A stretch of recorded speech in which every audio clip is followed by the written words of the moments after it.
evening night owls and restless souls, hoping you are somewhere a little cooler and less itchy than what we are about to talk about tonight. It is good to have you here. Do your thumbs a favor and tap whatever you need to if you actually want more bedtime stories that make you feel grateful for your mattress. Drop your own time and place in the comments. It is always funny to see someone listening from a quiet bedroom in Norway, while someone else is stuck on a humid train in Thailand. Dim your lights, slide under something soft, maybe even sip a lukewarm drink if you feel especially daring. And let's ease into tonight's journey together. Here is how your highly anticipated morning begins. You open your eyes, or at least one of them. The other is still negotiating with a grain of sand that somehow wedged itself exactly where you least wanted it. In the night, your reed mat has done its best impression of a gently used cheese grater, leaving little designs on your skin that no tattoo artist could reproduce. Sand. Everywhere. It makes it into your scalp. It sticks in the damp creases behind your knees. It forms a gentle, crunchy crust at the corners of your mouth. Imagine the world's driest lip balm, made by simply lying face down on your own floor. Forget the gentle chime of an alarm clock or the crisp promise of blackout curtains. Here, your wake-up call comes from a goat who is not so much a bleat as a personal vendetta against your peace. If it is not the livestock, it is the neighbors. They have decided that sunrise is a perfect moment to resolve a family dispute, loudly, inventing brand new vocabulary for the occasion. You never knew a person could curse for so long on one breath. You are already sweating before you even sit up. The ancient Egyptian hut is convincing at pretending to be air-conditioned if you count humidity as a climate control feature. The reeds breathe, but only enough to let in more sand and the hearty aroma of whatever passed through on 4 legs last night. Your skin, sticky from the heat, threatens to glue you back to the mat. The flies have noticed your awakening and have decided to throw a small airborne festival just above your face. You shift, a little gritty, a little sore. For a moment, you picture your real-world mattress hanging out somewhere in the future. Nobody misses a cooling memory foam pillow quite like a person using a woven reed for a pillowcase. No snooze button here. Just the relentless sun, a punctual and enthusiastic guest, prying its way inside, bouncing from the ground to the roof, to the faint regret in your soul. You run a tongue over your teeth. Gritty. You rub at your scalp. Grittier. You try to blink away the sand, but now it is just sand with tears. Somewhere, someone is giving a tired monologue about their own terrible lot, out there in the early glow, and it echoes all the way into your so-called bedroom. The flies get bolder.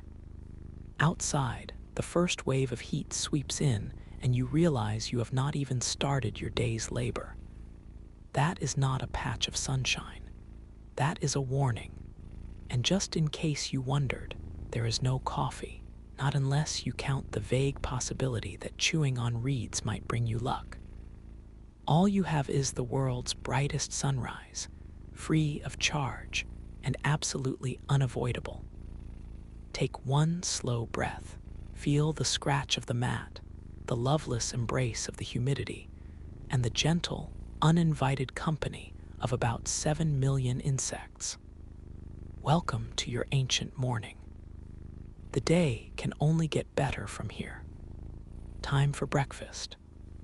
The word might suggest options, possibly even joy, but here it means searching for the least stale chunk of bread that survived the night, and accepting, with remarkable calm, that it is basically impossible to separate the grains of wheat from the grains of everything else.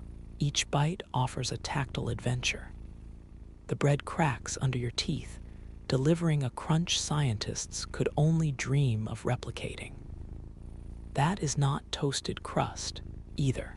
That is pure, unadulterated Nile sand, same vintage as the pyramids. You dust off a handful of leftover lentils, their color somewhere between definitely edible and needs a little courage. The taste is not so much a flavor as an overall sensation, cold from the night air, faintly earthy, and with a remarkable undertone of what you hope is onion. If things are going really well, you even find a small bulb of onion to peel, bite into, and accept as the cleansing tear-jerker it truly is. Eating onions raw is an experience that reminds you which parts of your mouth you never thought could sting. Occasionally, a small beetle scuttles past. Sometimes, too, you bat them away and wonder for a moment if you have created a new cuisine, organic, local, pesticide-free, and with about as much insect protein as any trending superfood. No one has ever invented the phrase farm to table more literally. Here, you are both the farm and the table, and sometimes the cleanup crew too. There is no symmetrical row of sliced avocado or toasted seeds perched artfully on a slab of sourdough. No Italian espresso glistening in the sunlight. Breakfast does not get its own photo shoot. It gets a dust-off, a sigh, and a slow chew while the hut's corners fill with the sound of a neighbor loudly finding fault in someone's millet porridge. Influencers would struggle to make this look aesthetic. Your best hope is to keep the biggest bugs on the outside edge of your bowl. You pause for a moment of reflection, and maybe the faint idea that the pharaoh himself is dining better. Then you remember that his food probably comes with its own entourage of tiny, winged companions, and possibly a priest with an incense stick to chase off the worst of it. Different bugs, bigger headaches. Some things are universal. Your feet are gritty, your stomach is half awake, and the taste lingering in your throat is equal parts lentil, sand, and ambition. You swallow, check for moving parts in your bowl, and glance out at the shimmering horizon where daylight does its best to blind you anew. No smoothies, no filtered water, no garnish but the onion's memory and the faint, stubborn aroma of dust. Still, everything you need to survive another day, assuming you can chew fast enough to beat the next fly to your breakfast. Now comes the moment for today's cleaning ritual, if we can call it that. You step out of your hut, scanning for anything alive, or at least recently alive, in your path.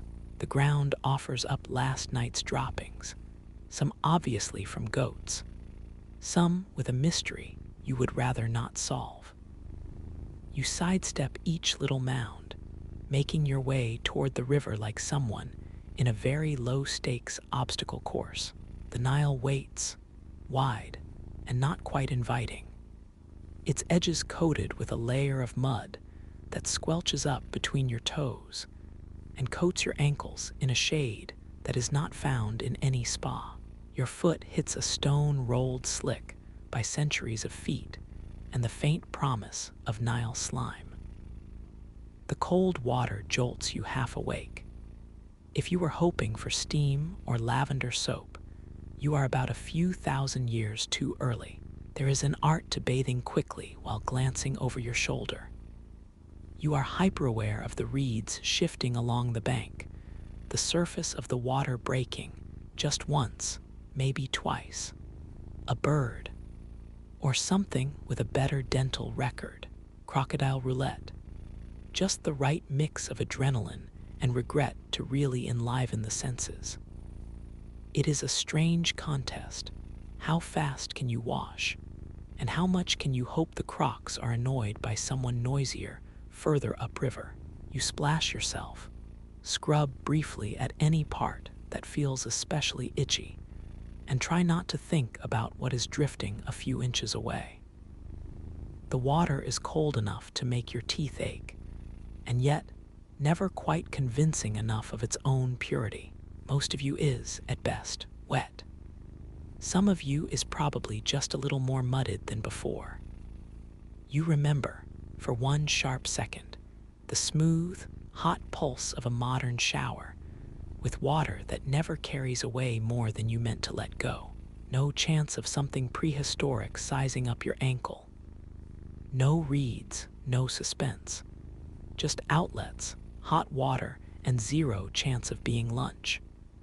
With a sort of pride, you finish in record time and step back onto the shore, still breathing, still possessed of all your limbs, and only a little slimier than when you started. There is a quiet thrill to surviving your own morning routine in one piece. You smooth down your clothes with hands that are definitely not squeaky clean, and you move on, satisfied that today, at least, you outbathed the crocodiles. After your invigorating, not quite clean dip in the Nile, it is time to tackle what passes for a wardrobe. You tug on your linen wrappings, which, in theory, are lightweight and breathable.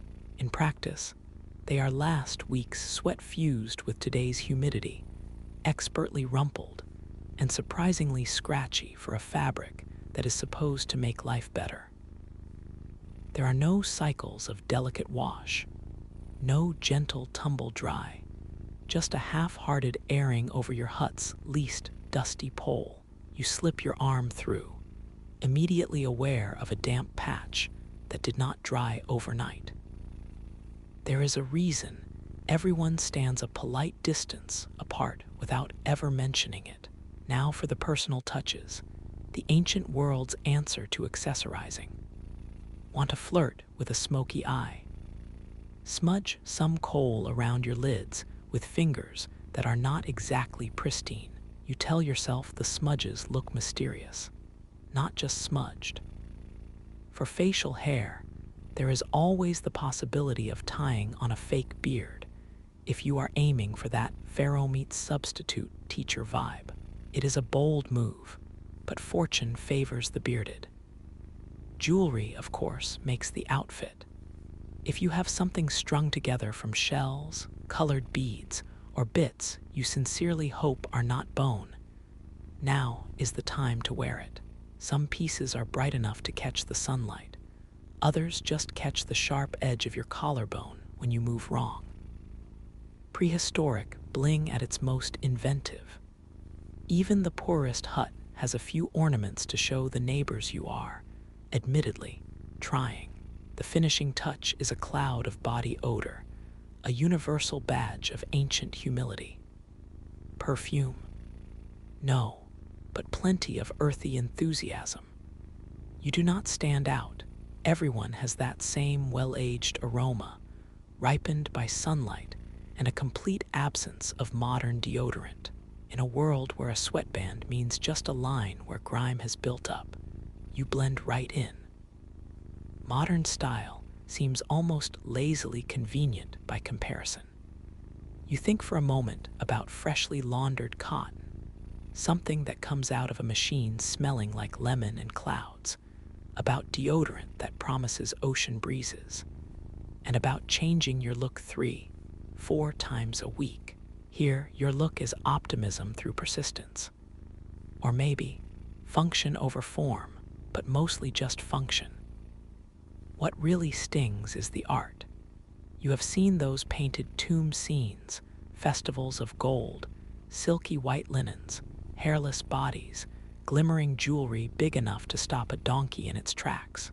But in the sweat-shadowed corner of your own existence, the only gold comes from sunlight bouncing off the slow crawl of a flea exploring your ankle.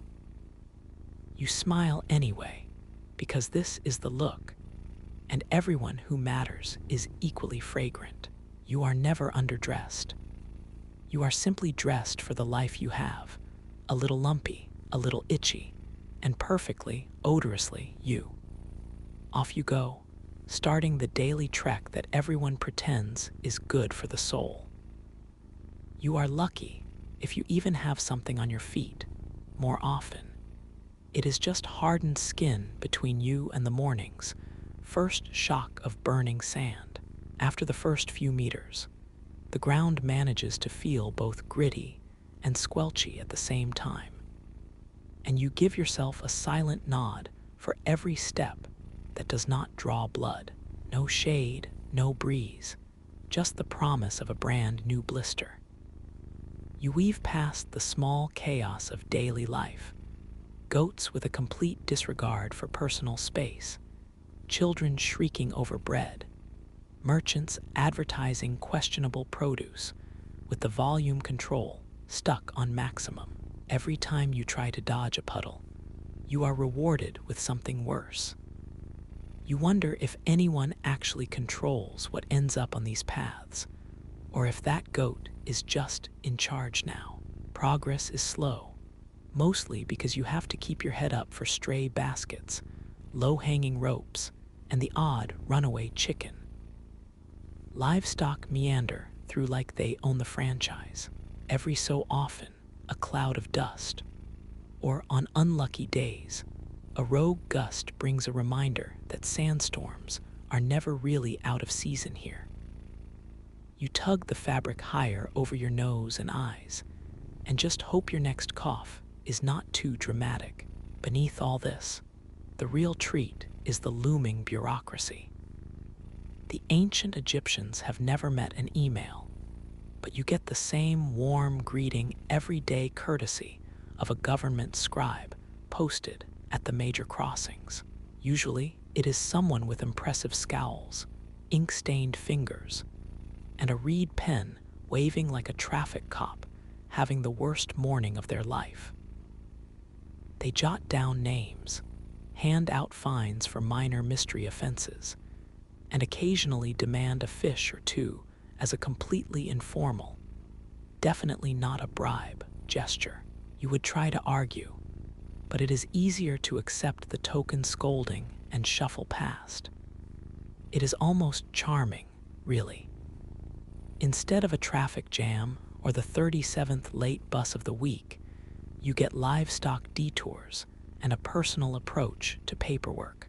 Imagine swapping your car's check engine light for a reminder to not step in donkey droppings, and your day-to-day annoyance starts to feel a bit more collective. A shared comedy, really.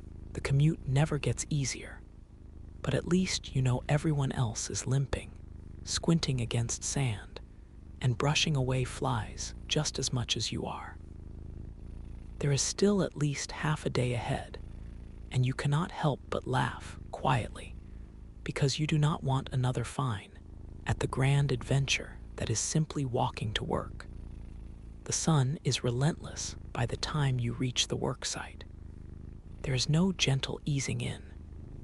You and dozens of others are already glistening, the kind of sweat that does not so much bead as flood, running down necks and backs, soaking every thread of linen you have left. Supervisors, with voices honed sharp by 80 generations of shouting, keep things moving. Their encouragement mostly resembles creative threats or promises of spiritual consequences if you drop anything fragile.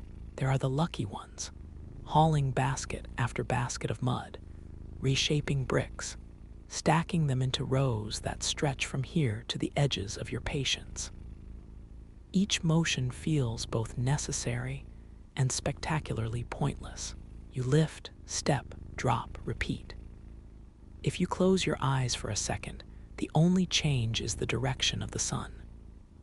Those with a touch more luck, or a fragile wrist, get thrown into the papyrus pits, scraping, pounding, smoothing, and rolling in a haze of reeds and fibers. It is work, but mostly it is a reminder that every legendary document started as someone's sore fingertips, and a cloud of what feels like weaponized paper cuts. The myth is that you are building for eternity, the so-called legacy of Egypt. Maybe. At the moment, your reward is more along the lines of sore muscles, dry bread that never tastes quite bread-like, and the knowledge that your sandals, if you had any, are holding on by sheer optimism. Those grand visions of gold-tipped tombs melt into the reality of hauling the same block as yesterday, with less optimism and a few new blisters. And yet, somewhere in the shuffle, a moment. Someone cracks a joke about which is heavier, the stones or their sense of dread. Laughter rolls out across the line. It does not fix anything, but it distracts, if only for a short, sweat-soaked second. You catch someone else's eye, both of you united by a little suffering, and the shared hope that the day's overseer will forget their own name and let everyone break early. Pause for a thought about what hard work means today. Picture someone in an air-conditioned room, eyes glazed from too many spreadsheets, threatening to walk out if the office thermostat drops 1 degree. Here, your climate is set to boil. Your worst ergonomic threat is a falling pyramid block, and workplace snacks mean gnawing on yesterday's lentil crust without even the luxury of sitting. You think about the idea of a wellness benefit and cannot help but smirk. But there is a strange, gritty pride that settles in by the end of a shift. You have hauled, scraped, lifted, and bent without snapping in two. You have made something permanent, or at least something supervisors swear will outlast the river itself. You wipe your forehead, take in the low glow of the sun dropping behind a faraway dune, and accept that yes, the pyramids might last forever, but vacation days are still the stuff of fantasy. You built a monument, and all you get is the same old sunset and another layer of grime on your hands. And actually, that is not nothing. You finally collapse under a crooked stretch of shade, if you can call it that. It is just enough to keep the sun from broiling your scalp, but not enough to do anything about the heat stuck to your skin. This is your break. It feels more like a pause between rounds in a very determined wrestling match. Lunch appears out of a shared sack. Olives, dark, briny, and for variety, each one rolled in its own little coat of sand. If you are lucky, there is a smear of cheese that has seen better days and possibly better temperatures. No matter what you unwrap, it comes with a fresh crunch, the ancient Egyptian equivalent of seasoning. Every bite asks, is that flavor or just more sediment? The answer is always both. Nobody is meal prepping here. There is no refrigerated salad shaking in a trendy container, no labels screaming protein content. Your lunch keeps itself warm thanks to the ever-generous sun. Refrigeration is an idea whose time will come in about 4,000 years. For now, you let your mind wander to the miracle of cold anything. A cold drink, cold fruit, just something that does not arrive at its melting point before it touches your lips. It is the kind of wishful thinking even the gods would shrug at. Conversation sputters along in the thick air, mostly complaints shared with half-closed eyes, and more than a little existential sighing. After just a little chewing and plenty of blinking, you realize the break is already ticking away. There is always time for one pointless wish. Maybe next time the Nile will send an icy breeze, or olives that do not crunch. But for now, it is back to the grind, literally, in every sense. Once the heat has baked enough motivation out of everyone, there is just enough energy left for worship. You join the crowd shuffling toward the temple, moving as one mass of tired limbs and skeptical glances. The air inside is somehow hotter, thick with incense that promises to purify, but mostly makes everyone cough. Each wavering swirl is meant to honor the gods, but really, it just blends with the natural aroma of a day's toil and makes sure you remember it. The temple is all shining stone and solemn pomp, but nobody in the crowd can ignore hunger gnawing at their bellies or the low buzz of fatigue. Priest after priest recites prayers with the kind of practiced urgency that says, "I am on the clock." Offerings are laid out, bread crumbling under the priest's gold-ringed thumb, a few wilted onions, and if anyone's feeling flush, a coin or two. You do your part, just enough to keep bad luck and the evil eye at bay, or so you are told. Prayers go up, but favors do not exactly come down. The cosmic forces are rather selective about answering requests, especially the ones about rain, pest control, or winning arguments with neighbors. Most of the time, it feels just a bit like modern team-building exercises, mandatory, exhausting, and leaving you with more questions than achievements. At least in the temple, nobody is trying to sell you inspirational mugs. You eye the burning torches along the walls. The priests keep reminding you of the endless might of the sun god, who surely cherishes all this attention. You try not to think about how the real wish in everyone's mind is for the sun god to take a day off, maybe a few rain clouds, or at the very least some shade, would be a welcome miracle. The irony is not lost. Worshipping Ra by sweating through another ceremony, with nothing to show but a slightly lighter lunch sack and that lingering scent of onions and incense. Still, you go through the motions. That is what everyone does. And complaining about divine management has not yet become a public pastime. There is some comfort in being just one face in the crowd, surrounded by others equally doubtful, equally hopeful that something, anything, will tilt fortune their way. You file out with the others, bow to the altar, and step back into the glare, feeling both dutiful and slightly tricked, devotion traded for another hour of sweat under a sun that never sends RSVP. There is a special kind of exhaustion that rolls in just after midday. You can feel it pressing down as the air thickens, syrupy and slow, daring you to make any unnecessary movement. The sun takes on a management style of pure intimidation. It does not issue instructions so much as warnings, pulsing down with the clear message that effort will be punished. You try for a bit of rest, tucking yourself into whatever patch of shade is not already claimed by someone else or occupied by livestock. With its own take on personal space, every attempt at a doze is sabotaged by nearby conversations that choose volume over tact, and insects who treat your skin as the best new real estate this side of the Nile. Your eyes drift shut, only for a fly to land precisely where you have decided to look peaceful. You brush it away with all the energy of a person who knows that resistance is mostly symbolic. There's a faint envy for anyone who managed to call dibs on a spot indoors.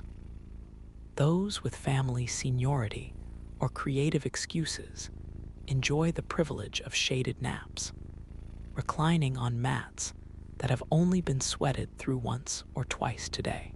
You try not to linger on the idea of a modern siesta, windows drawn, air humming from unseen vents, cool even in the middle of July. Here, a breeze is just a rumor and feels more like a favor owed than a weather pattern. Productivity limps along. Every task is done at half speed. You fetch what must be fetched, move only what cannot be ignored, and accept that grumpiness is the closest thing to a team building exercise this shift will see. There are no clever office ping-pong tables to raise morale.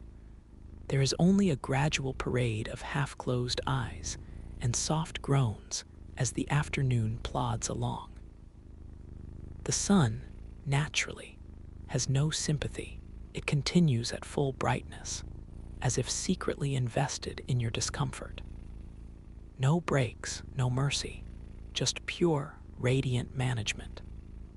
As fatigue settles deep into your arms and legs, you glance around and realize everyone looks about the same, drained, sticky, only mildly resentful. Exhaustion in Egypt is never a solo journey. It is a community event, and everyone has a starring role. Evening slides in with as much subtlety as a goat in a crowded alley. You return to your hut, which is less a sanctuary and more a carefully woven box designed to trap every leftover ripple of the day's heat. Bodies press in, family, neighbors, an animal or two that someone swears is just passing through. Damp linen sticks to your back and legs, one last embrace from a day that has had far too many. Everybody is talking at once. You catch the headlines of neighborly disputes, who swapped what with whom, and whether anyone is finally going to do something about the truly heroic number of fleas in circulation. Personal boundaries are a matter of negotiation. Privacy comes down to whose back is turned and which straw mat you drew in the nightly lottery. Gossip, complaints, and laughter layer over one another until it is impossible to tell where your story ends and the next door's squabble begins. Dinner is not much more exciting than breakfast or lunch. The bread is still determinedly gritty, the lentils resilient as ever.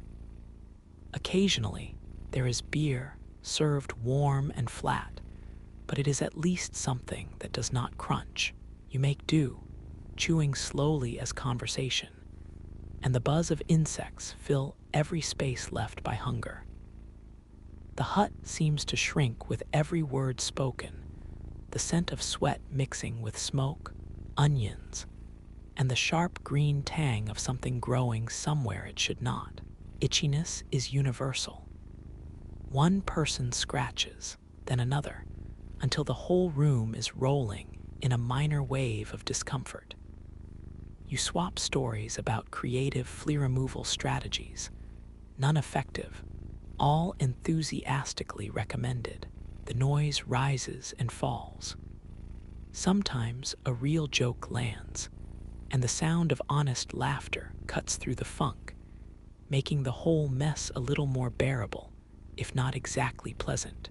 You think briefly about those modern rituals, solitary evenings, glowing screens, beds that are yours alone, and the sacred bubble of personal space.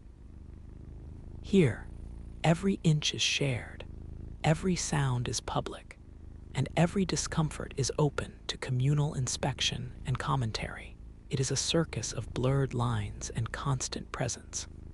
Strangely, that is part of its charm. No one suffers alone, even if that means you suffer loudly together. As the insects perform their nightly chorus and the air threatens new levels of stuffy, you find yourself, against all odds, almost grateful for this parade of noise, sweat, and cramped humanity. In the kingdom of discomfort, camaraderie might be the only luxury everyone gets. At last, it is time to surrender to the night, though even night in Egypt has a way of keeping you honest. You ease down onto your mat, which has grown softer only by the power of your own lowered expectations.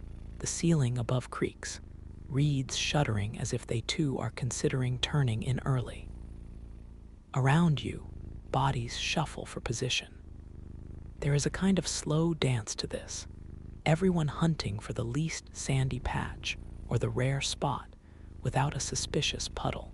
Negotiating space involves elbows, quiet appeals, and the resigned scoot when someone's foot decides your ribcage is an acceptable pillow. Bugs are still present, determined and many-legged.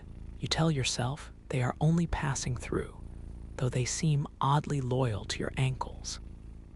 Itchy legs and the faint bite of a flea or three keep the sensation lively.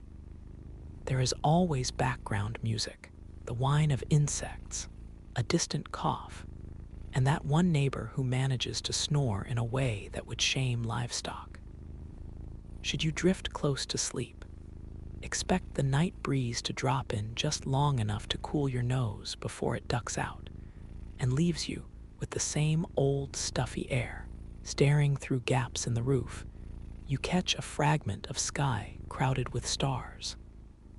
Nature's idea of nightlight, not quite Netflix, but just as prone to inspire a few late-night ponderings.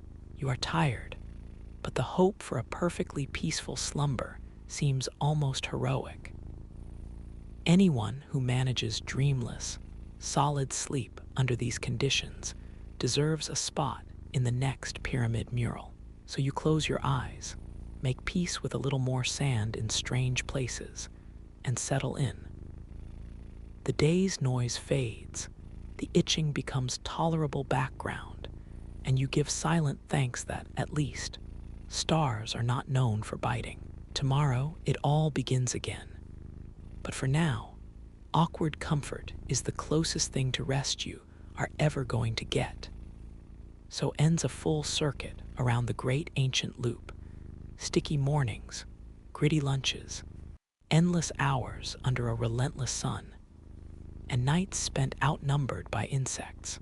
If nothing else, there is a certain twisted admiration for how much suffering people can adapt to, day after day, without so much as the promise of fresh linens or bug spray. The struggle for a little rest and dignity has always found clever ways to survive, whether you are under a pyramid or just under deadline. It is worth pausing to notice the easy comforts waiting for you. Beds that ask nothing more than that you sleep, taps that only provide actual water, and meals where the crunch is, blessedly, optional. The ancient world had its charms, but not a single one involves dodging crocodiles before bedtime. So breathe deep, feel that soft pillow under your head, and savor the peace. Out here, the only thing lurking in the dark might be your neighbor's Wi-Fi, not a hungry reptile. Sleep comes easier without sand in your sheets.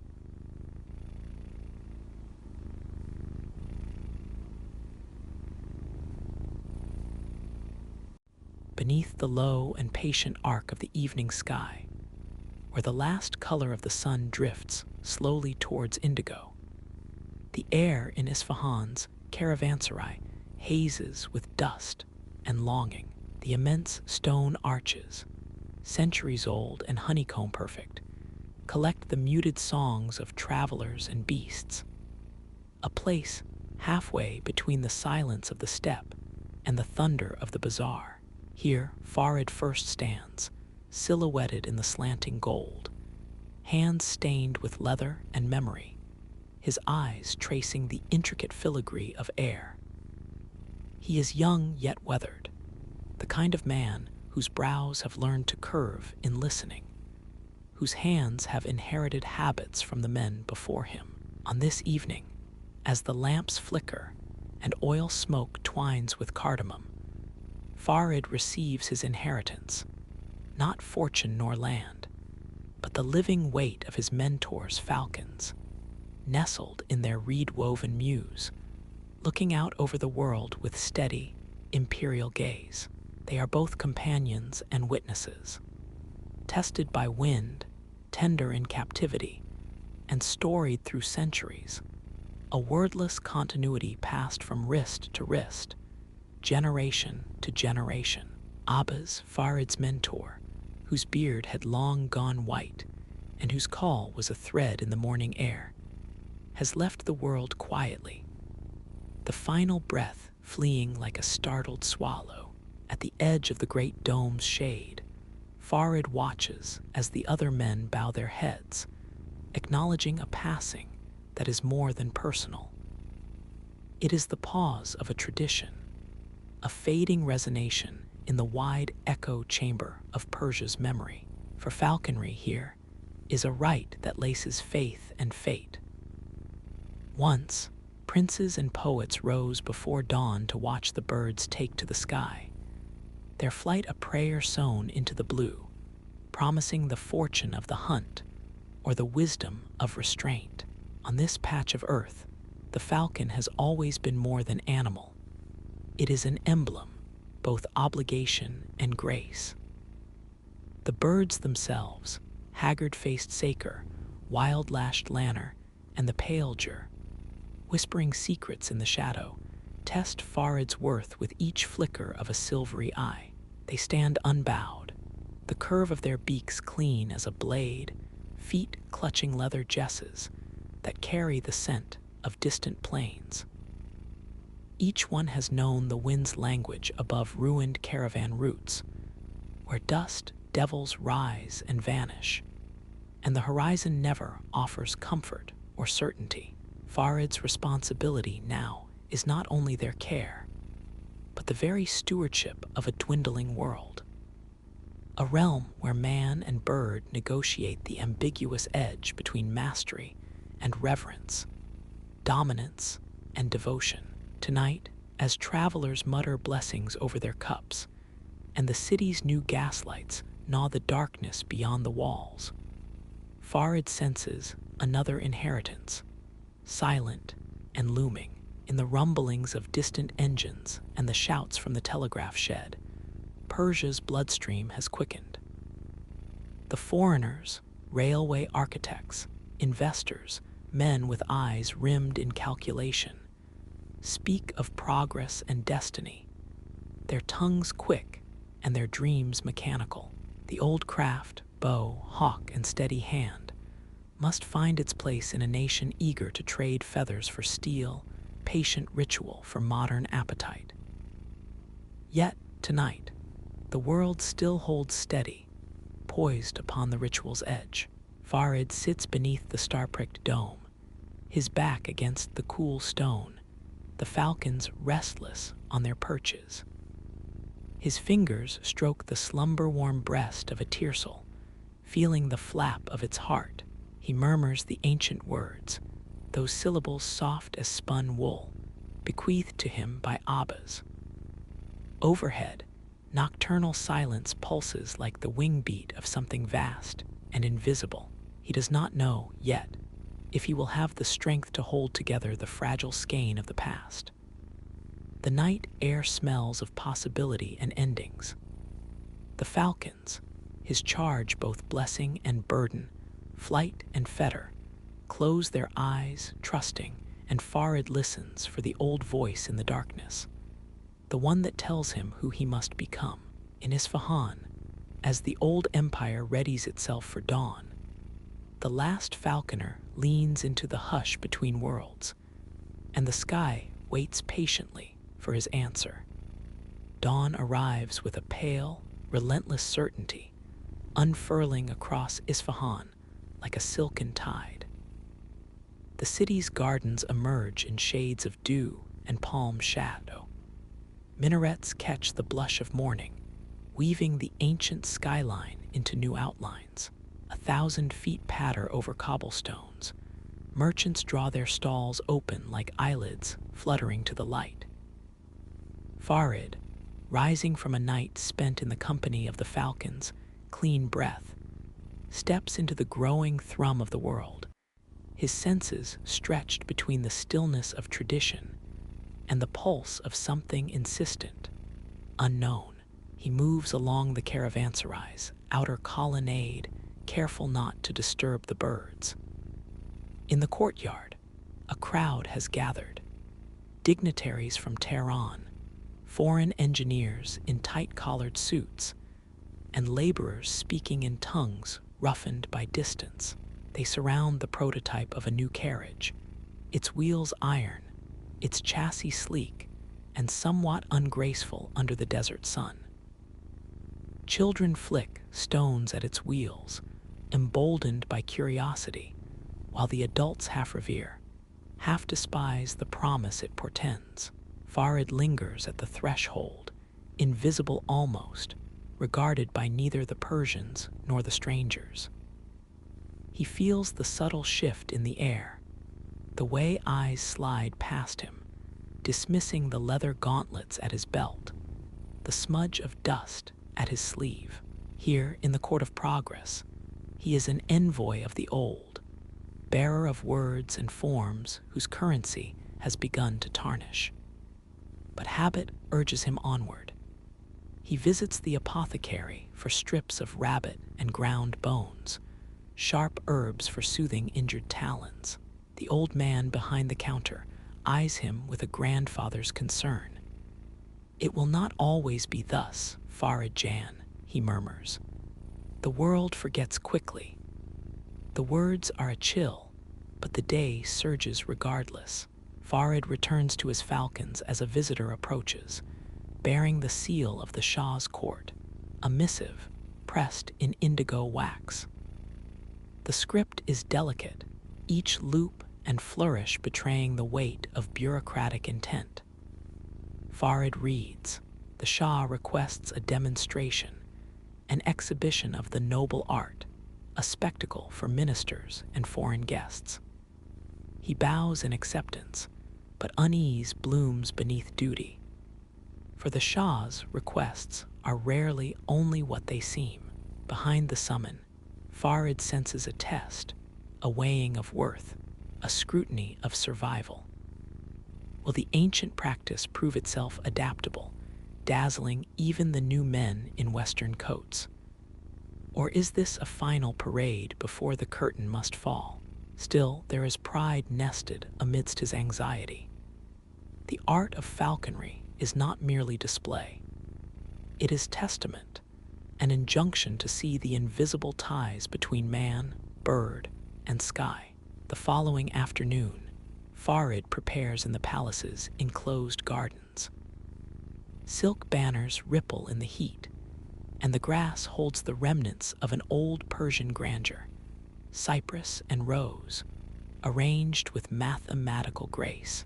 Servants set out bowls of honeyed pistachios, and officials glide like brushstrokes among the bouquets. At the center, the falcons command silent awe. The lanner rests upon Farid's glove, feathers luminous and geometric, talons whispering threat atop the tooled leather. No mechanical marvel rivals their dignity. Guests wait, murmuring in a medley of Persian, French, and Turkish. Farid senses the scrutiny most keenly from the foreign engineers, their faces granite with skepticism. Then he lifts his arm, signaling the beginning. The moment unspools, darkness and light, earth and aspiration. The falcons launch arcs above courtly heads, first a thunderous silence, then a susurrus of wings undone by gravity. The bird circles high, a cipher against the blue, surveying this anxious assembly through the lens of another order. A pattern older than dynasties, more patient than any plan drawn by hand. When the falcon descends, swift, severe, a single stroke, Farid's own heart finds its rhythm. Mothers gasp, children cling to their mothers' hems. The visiting engineer applauds with gloved hands. The Shah nods almost imperceptibly, his eyes as distant as stars. But for a moment, falcon and falconer seem to anchor the world. In their ritual, something essential resists unraveling. But dusk lifts the veil anew. In the cooler corridors, foreign tongues dominate, weighing engines against eagles, prophet against pageant. Farid overhears the talk, contracts, concessions, the laying of rails straight across the old migration routes. It is in their voices that the shadow of the future grows thick, and Farid, quiet in his place, feels the press of irretrievable time. The falcons sleep with wings drawn tight, and he, impossibly awake, wonders if memory alone will be the last country he can claim. The gardens mute themselves beneath a hesitant rain. Each drop treads softly upon fig leaf and marble, drawing quiet veins of silver through the city's pulse. In his chamber, Farid kneels beside his falcon's mew, intent on the slow act of tending, unwinding an old leather anklet, smoothing bent pin feathers, whispering phrases whose roots stretch deeper than any map. It is an act both meditative and wounded, this tending of things fragile, under assault by so many unseen tides. One bird, Mayor, the youngest tiercel, lies stiller than the others. A shiver steals through Farid as he inspects the wing, discovering a fracture along the leading edge. A feather split sharp as a reed sliced by river water. In the hollow where bone meets muscle, there's swelling, a red bloom impossible to disregard. He works with care, binding splints of willow and wrapping them in linen, breath slowed to match the surge and ebb of the bird's nervous heart. The wound is not mortal, but the world seems suddenly more breakable than before. As he soothes Mayor's troubled wing, Farid's thoughts turn dark and spiraled. He remembers his mentor's last words, hold them skyward, never forward, and wonders if, for the first time, the advice is futile. The old ways require faith in continuance, in cycles. A wounded bird once meant a season lost, but not the trade itself imperiled. Now, every falter feels amplified, the smallest fracture made immense against the cracking skin of tradition. The household quiets as night deepens. From far within the palace flows the music of debate. The Shah's advisors devouring hours with talk of new borders, opium roots, and tax. Wooden screens shield the musicians, whose lilting tar and kamancheh slip beneath the lattice, but the deliberations drive cold currents through the air. Isfahan herself feels divided, a shell with its pearl at risk, hollowed by argument, haunted by longing. At the garden's edge, old friends come to Farid's side. There is Hassan, a baker with almond eyes, and Zoreh, daughter of a Khatem craftsman, her palms sticky with lacquer and gold dust. Their concern is quiet, the comfort measured in what they do not ask. Hassan brings a parcel of fresh bread, its heat still humming, and Zoreh offers a tiny carving, a falcon's head, delicate and sharp, whittled from pistachio wood. Together they eat beneath the eaves, listening to the night's uncertainties. The city seems to shrink around them, enfolding their small act of solidarity. A clap of thunder changes everything. One of the palace guards arrives, drenched and breathless, relaying word of a foreign hunting party eager to witness a hunt at dawn. They want spectacle and proof. They wish to see the famed Persian birds cleave the storm-roughened sky. The more the nation postures, the more its falconers must perform. Farid's stomach knots. He recognizes the implication.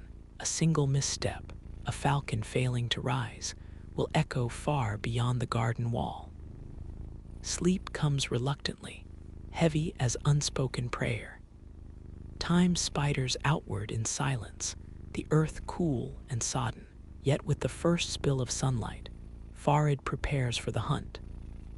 He selects not Mayor, who rests, but Shabahang, a hawk fierce and steady, whose patience was once the source of pride in the mentor's hands. Farid washes his face in rosewater and fixes the jesses, gestures slow and final as poetry recited to a sealed tomb. They ride for miles beyond the city's last brick, horses clattering through dried poppy fields, foreigners and interpreters stringing nervous jokes between them. When at last the hunting ground reveals itself, A low sweep of barley and stones, Farid halts, feeling every gaze slide over his movements. The air is sharp, the future knife blade keen. He releases Shabahang, arm trembling with something deeper than fear, as the bird hurls itself at the sky. The audience is hushed, measuring the spectacle in heartbeats. The hawk traces wide spirals, wheels over the fields, and in a sudden plunge, lifts a quail whose cry is lost almost before it is made. There is applause, cautious, obligatory. The foreign party sketches notes, already wondering aloud if such ancient skill can be mechanized or taught to their own world. Even in triumph, Farid senses his diminishment. The heroic act feels like a shadow thrown by lantern light, elongated, but insubstantial. He bows his head, stroking Shabahang's breast with gratitude and regret, and turns homeward under a sky more uncertain than before. The days that follow move with a peculiar hush, a drawn-out interlude where the city seems almost to hold its breath. Farid returns each evening, past fragrant avenues of sycamore and pomegranate, the air near the river cool enough to bear the fragile sense of waiting. The pain in Mayer's healing wing has eased, though the falcon broods in sullen quiet, eyes half-lidded, as if resigned to the uncertainty, now woven through Isfahan's corridors. At night, the world contracts to a handful of rooms, pools of lamplight staining tiled floors. Scrolls and fragments of old treatises, of hunting, stewardship, and the art of luring the wild, emerge from chests untouched since Abba's last days. Farid unrolls them between calloused palms. The paper is soft-edged, inscribed with fading ink, sometimes a thumbprint, smears of lampblack, pressed petals from long-dried rose. Here are secrets Abba's pressed upon him, diagrams of hawk's talon structure, margins filled with practical secrets, a certain herb for illness, the nuances of silent command, observations made over decades by men who knew exile and lineages lost. The scrolls, it grows clear, offer less a map than a witness, a record showing that every master serves for a span. But the art survives, shape-shifting in secret, passed hand to hand beneath storms of conquest and neglect. Farid studies these not for nostalgia, but as a bulwark against fading. Their very fragility emboldens him. Alone, he practices the oldest gestures, the silent beckoning, the lure's patient arc, the setting of feathered bait beneath a particular slant of moon. Even as machines cough far beyond the city walls, these rituals create a sanctuary no modern decree can breach. A messenger arrives. Zoré, bold in the melancholy dusk, her hair unbound beneath a rain-dark scarf. She brings news of a gathering. Artisans and keepers, potters, poets, midwives, Sufi singers, meet in secret to share their vanishing crafts. She urges Farid to join them, to show the falcon's art is not solely a remnant of royal spectacle, but a living thread in the city's tapestry, meant for every steeple and hearth. He hesitates, the caution of centuries weighing against her hope, but she presses on. They take what survives above ground, Farid, but beneath it, roots endure. He arrives that evening following Zoré through winding alleys, their path hidden by oil lantern shadows. The house is modest, the mosaic on the threshold faded, but light within warm and searching. Inside, the hush that falls at his entrance is not suspicion, but borrowed awe. Here, a lute leans against a coppersmith's chair. There, bundles of dyed silk wait for hands skilled enough to shape them. The audience before him is not made of nobles or ministers, but those whose fingers remember, herbalists with recipes sung rather than written, boys whose grandmothers spun riddles into bread. Farid speaks little, letting Shabahang perch upon his outstretched arm, the falcon's form anchoring their glances in a way words cannot. He demonstrates the lures and calls as his mentor had in hushed gardens, letting silence fall where explanation might fragment the sense of mystery. Zoré translates his gestures for the children crowded near. The oldest craftspeople nod, quick to understand that mastering a wild thing is not solely about power, but about listening, a reverence for the unsettlement at the heart of the world. The evening transmutes from secrecy to softness. Songs climb up the clay walls. Verses on water and time, food passed in sheets of warm flatbread, stories both bitter and bright. Farid listens, tasting the ache of belonging he had thought lost. Each act, a pot handed from child to elder, a few unspooled lines of poetry, reinforces the truth. What is hidden is not erased, and what persists in the quiet may someday rise again. He leaves before dawn, passing between silent homes and shuttered stalls, the falcon resting lightly on his gloved fist. At the city's edge, pausing to watch the first apricot glow discolor the horizon, Farid feels no triumph, only a deepening charge.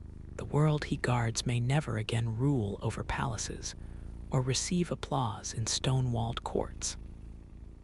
Yet beneath the surface, fed in ritual and shadow, its legacy endures, awaiting the patience of another morning. With the onrush of late summer, Isfahan grows restless beneath a sky as hard as fired clay. The gardens, once lush from spring's patience, calcify at their edges.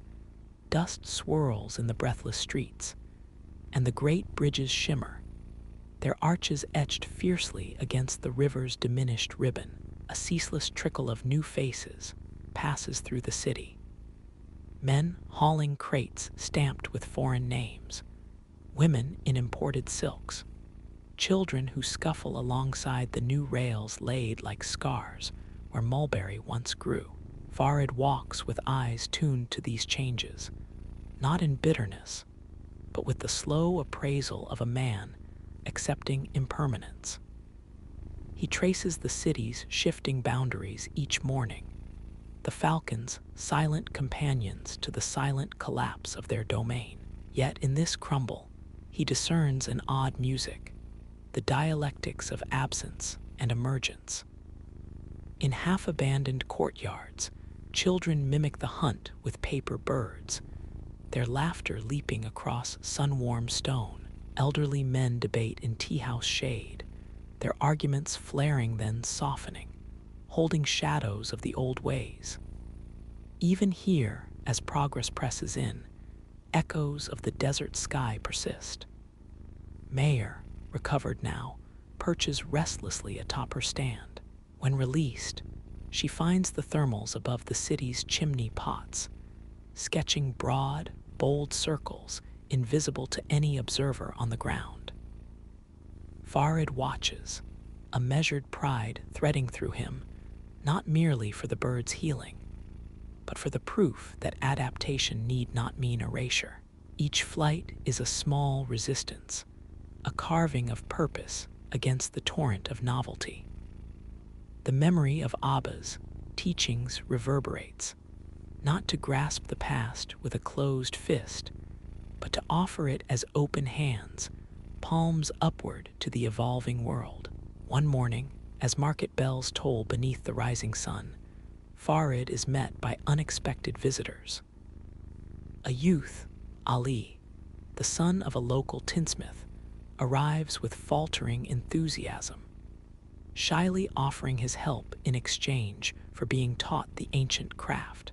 Behind him, a pair of orphaned sisters hover, eyes wide with hunger and hope. Farid hesitates, drawing a slow breath as he considers the fragility of what he carries. Then he relents, welcoming them into his mews. Their presence is awkward at first. Dropped buckets, nervous hands, giggles stilled by a sharp glance from Shabahang. Yet, over days, a rhythm forms, a symphony of clattering feed bowls and whispered instruction, laughter threaded through the cadence of duty. In teaching, Farid discovers the craft's renewal as a subtle, unexpected grace. The children's questions force him to re-examine each lesson, to explain not just gestures, but reasons, not just rules, but meanings. He finds himself retelling stories once reserved for his own heart, of a falcon that lost its way and returned with the dawn, of the day Abbas first entrusted him with a rawhide gauntlet, of the ancient belief that to train a bird is to mirror one's own soul, to coax wildness gently, never to cage it. Word of these lessons travels quietly, in the manner of secrets that wish to be shared.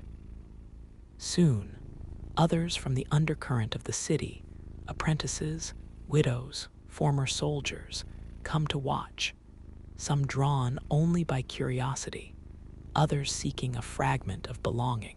Farid's home, once a citadel of loneliness and memory, transforms into a gathering place where exile meets consolation.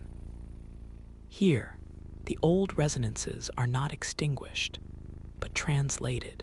The falcon's mysterious arc in the sky becomes both remembrance and promise, an emblem unclaimed by rulers or reformers.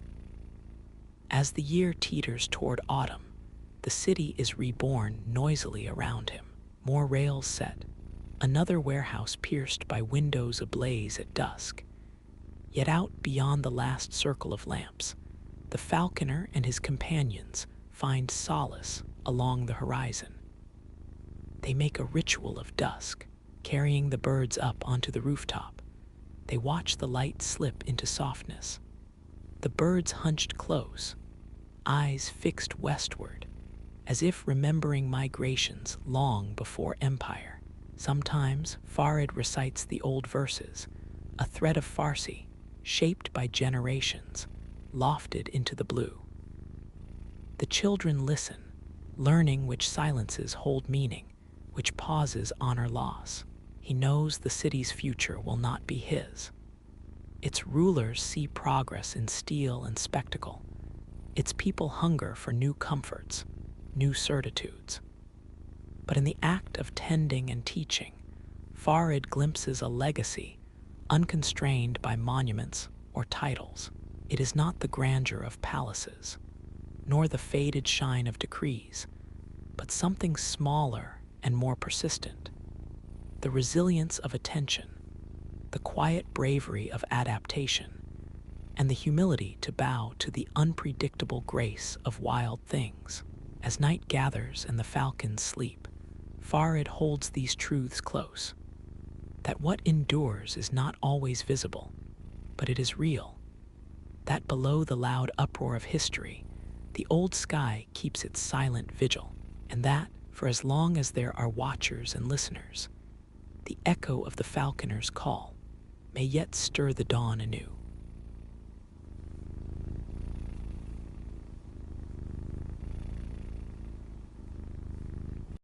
Before dawn spills its indigo across the endless vault of the Tuvan sky, a fragile hush lingers, cradled by the snow-laden shoulders of mountains that ring the valley like ancient sentinels. Frost bleeds onto the windows of Ekiv's yurt. Its delicate crystal veins a silent script older than any alphabet. He stirs in the half-shadow, beneath pelts that smell faintly of smoke and earth, and listens, not just for the sigh of wind, but for something more subtle, alive, woven into the marrow of this place. In the silence of morning, every sound, each trembling reed note of the river, each distant groan of the ice, becomes a language older than memory. The steppe is not kind, it is honest. Here, breath is currency, and to live is to learn the song of the land. Ekiv's grandfather, a man stooped by winters and wisdom, is the keeper of those songs, the last in a line of throat singers whose voices once summoned the spirits of foxes, whose wordless syllables called the rain or stilled a child's nightmares. His beard is braided to keep the wind's mischief at bay. His eyes, pale as morning frost, pierce the gloom with quiet command. Their home is simple, a felt-walled circle pressed flat into the frozen earth, crowned with a hole to let smoke and stories wander out to the sky. Yet within, warmth shivers close to the body. Yak butter sizzles in an iron pan. Dried herbs hang like memories from the rafters, carrying scents of bitter root and distant meadows. Beneath the struts, a battered idjil rests, its two strings humming with the memory of past recitals. Every object, every gesture, attends to tradition, as though the family moves through liturgy rather than daily life. It is by the fire that Ekiv learns, not simply watching, but absorbing, how his grandfather hunches and inhales, letting the air settle deep within, as if the entire valley has entered his chest. Then, almost imperceptibly, the old man's throat vibrates, shaping the air not as speech, but as resonance, drawing from lungs and sinew a sound that is neither human nor beast, but a bridge between all things. The overtone cracks the hush, a shimmering, double-toned note floating like mist above the embers. Ekiv closes his eyes, surrendering to the sound, and feels how it merges with the howl of wolves, the plaintive cry of cranes waking by the river. To the uninitiated, the voice seems conjured from stone or darkness, yet Ekiv knows it is forged from discipline, from muscles made nimble by repetition, from a mind instructed in humility. For no singer owns the note, he only lends breath to the eternal. The old man's lessons are always gentle but unyielding, spoken in the lilting, clipped Senjil Tuven dialect. The land listens to you if you listen first, he tells Ekiv, lips twitching with dry amusement. Outside, the steppe broods under the chill, a horizontal wilderness polished smooth by wind and silence. Here, distances play tricks. A mountain that lures the eye as near is in fact days, journey across drifted snow. The sun itself seems to wheel lower and slower, dragging pale shadows into eternity. Ekiv's friends, the few that remain, trade mock bravado and sorrow among themselves, aware that their valley is now stalked by the unseen, unwelcome figures who wear great fur hats and speak in guttural Russian. Stories drift through the village of land seized, of shrines torn down, of songs forbidden for being pagan relics. Yet for now, the greatest threat is a quieter corrosion, the forgetting. Already, Ekiv's cousins wear factory caps from far-off Irkutsk, listen to scratchy radio ballads, imitate foreign styles that sound dull and dry beneath this sky. Ekiv's mother keeps vigil near the window, listening for both footsteps and news, eyes sharp with half-concealed worry. The world is narrowing, she seems to say, and the tongue must learn to survive in both worlds, to sing not only for ancestors, but for strangers at the threshold. Still, within the smoky circle of their yurt, time holds a different tempo. Here, every lesson is a gathering, a communion between soul and sinew, held in place by the patient wisdom of elders. When Ekiv dares his first trembling note, he feels, for a heartbeat, the valley breathing with him, as if the wheatgrass bends not only to the wind, but to the memory of all who have ever sung it alive. when the sun breaks the horizon, it does not bring softness, but a blade of clean, unyielding gold. Its march across the plain throws hard shadows, the sharpened silhouettes of horsemen galloping at the edge of vision. A lone tree clawing at the blue, smoke twisting from the clustered yurts, as each family rouses itself into careful, measured movement. Ekiv walks with his grandfather to the riverbank, where thick slabs of ice float in procession, anchoring the world between seasons. The airs here are thin, laced with the metallic promise of thaw, and every footstep over crusted ground brings a new texture beneath the boot: powdered frost, brittle stalks of grass. A trodden path marked by hoof and heel. The boy cradles the Igil against his ribs. Its carved horsehead peers ahead, silent and loyal. He is not yet permitted to play for the village, but in the hush between lessons, solitude amplifies every gesture. The instrument feels heavier on days when the world feels cracked open and strange, and lighter when the wind hums in a sympathetic note. His grandfather pauses by the rushes, surveying the water's sullen drift. He tells stories, not for entertainment, but as inheritance. There is one about a swan that disguised itself as a shepherd to hide from a jealous sky, and another of a wolf who howled so beautifully that the mountains promised not to crumble while it lived. In these tales, animal and spirit, landscape and sound, blur into one. Each story Ekiv understands is a vessel for history, bound to melody so it can outlast the fragile memories of flesh. The old man's voice gathers gravel and distance when he recounts how, even as a youth, he heard songs in the rumble of far-off hooves, learned to mimic with his own larynx the lilt of the cranes that vanished each autumn, and knew when to fall silent so the secret voices of the tundra could rise. There are days now when the valley seems to hold its own breath. The Russian soldiers do not travel openly, but their presence is marked by the routine absences of familiar faces and the cool stares of men in uniform perched along newly cut roads. Sometimes, a thick column of smoke stains the outer steps, remnants of a sacred grove raised for fear of rebellion, or the burning of an ancestral shrine. The old ways, so long woven into the marrow of daily gesture, now find themselves under accusation as forbidden spells or signs. Those who once gathered for the midnight circles to listen to epic singers, heroes remembered only through song, now meet furtively, voices sheathed in caution. Ekiv, restless one evening, joins his grandfather beneath the stars outside their yurt.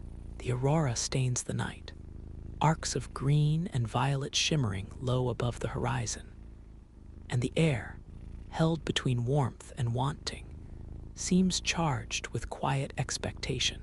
His grandfather's hands, rough and thick-fingered, coax the Igil to life, the strings moaning in narrow harmonies that tangle with the silence.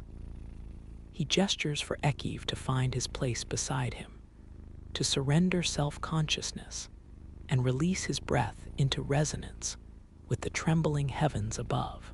The lesson is never mere imitation, but a slow opening, a patient listening, not only outward to the clarion rhythm of the tundra, but inward to the labyrinth of bone and memory. Ekiv's voice falters, then deepens, catching at new timbres shaped by longing and doubt. For a moment, his note stretches, raw, unadorned, anxious to discover the boundary between voice and landscape. The sound sails from him, a shudder below speech spreading outward, mingling with the sough of the trees. The minute, almost imperceptible stirrings of creatures sheltered beneath the snow. The wide, listening sky. The grandfather listens, nods, and speaks little. Approval here is the courtesy of shared silence after music. Only once does he press a hand to Ekiv's shoulder, fingers warm as sunlit stone, and murmur, "The song must survive the singer. Remember, that night, sleep does not come easily." Ekiv lies on his pallet, lids half closed, replaying every sound, every faint shift of his own uncertain breath, pondering if a moment exists, a perfect sequence of note and silence, where one might meet the memory of their ancestors in the air itself. The ordinary world dissolves at the edge of song. Strong winds rattle the yurt. Distant, a string of dogs raise their throats in mournful chorus. All these are lessons. Ekiv understands. The echo of the tundra persists, not only in those who speak, but in those who dare listen with an open heart. The valley, once matter-of-fact in its wildness, begins to tilt, not from the slow pivot of seasons, but under the invisible pressure of empire. Each day, the needle of anxiety threads tighter through the village, stitching quiet where laughter and argument had once sprawled unguarded across the frozen fields. Ekiv, growing more attuned to the minute, mournful nuances of silence, notices how the soundscape shifts.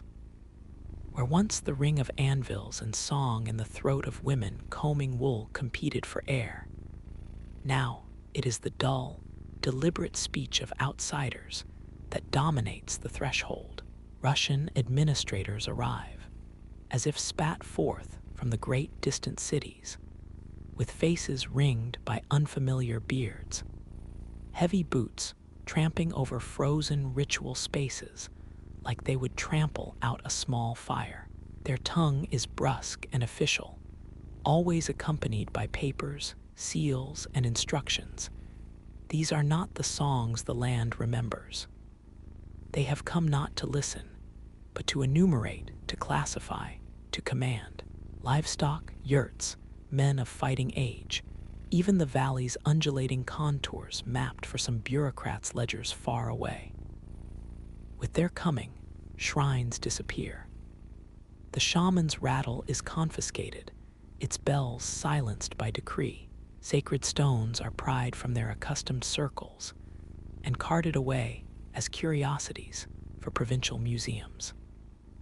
A new script, Cyrillic, is pinned awkwardly to the schoolhouse walls, a lattice of strange shapes replacing the thick-bodied Tuvan calligraphy Ekiv's grandfather wrote when the world was simpler, and names were not required to conform to forms. Lessons shift overnight.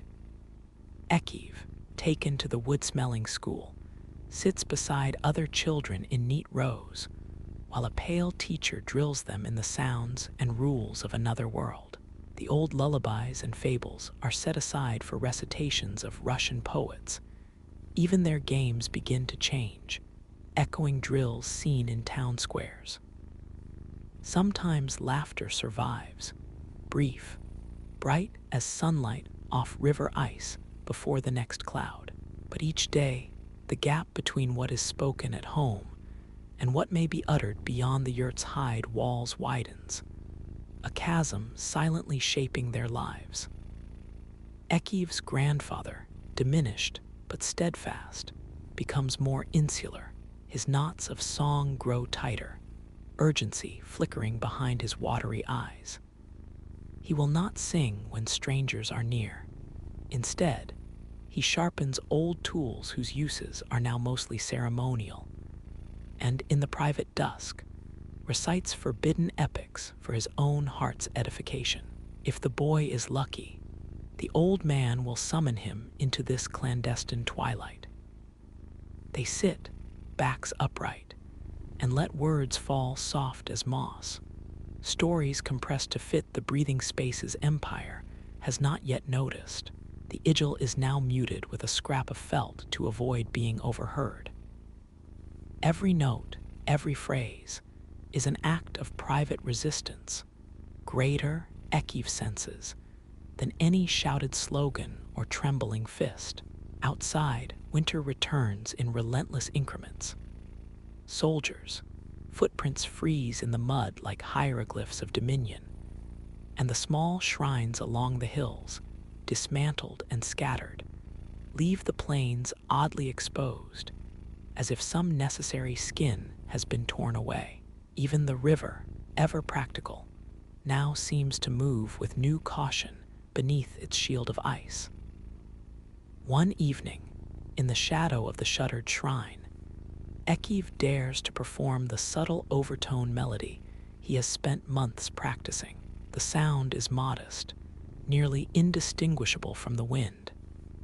Yet, in the act, he senses the valley itself lean toward him, alert but wary, as if to ask whether he will persist. The response is silence, not consent, but the silent pact of survival. Only the things unspoken, unnoted, endure.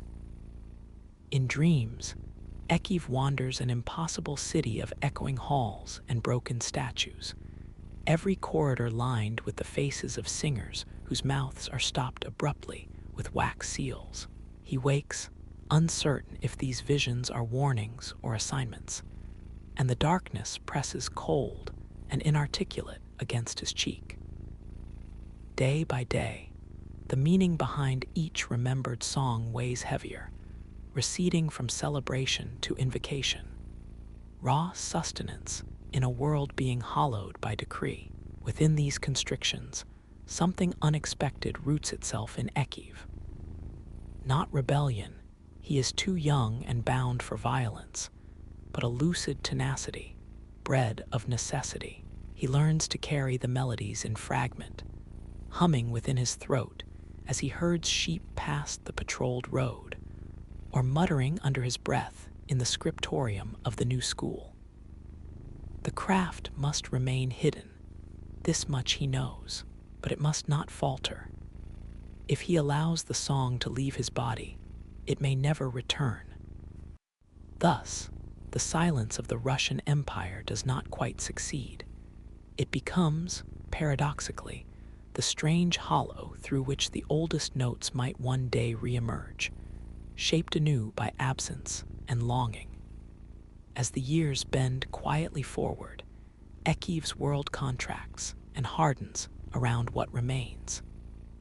The patterns of the land rearrange in their essentials. Herds wander closer to the village, wary of the new roads. Elders kneel longer at dusk, their murmurings more urgent, as if bargaining with old spirits for patience or guidance.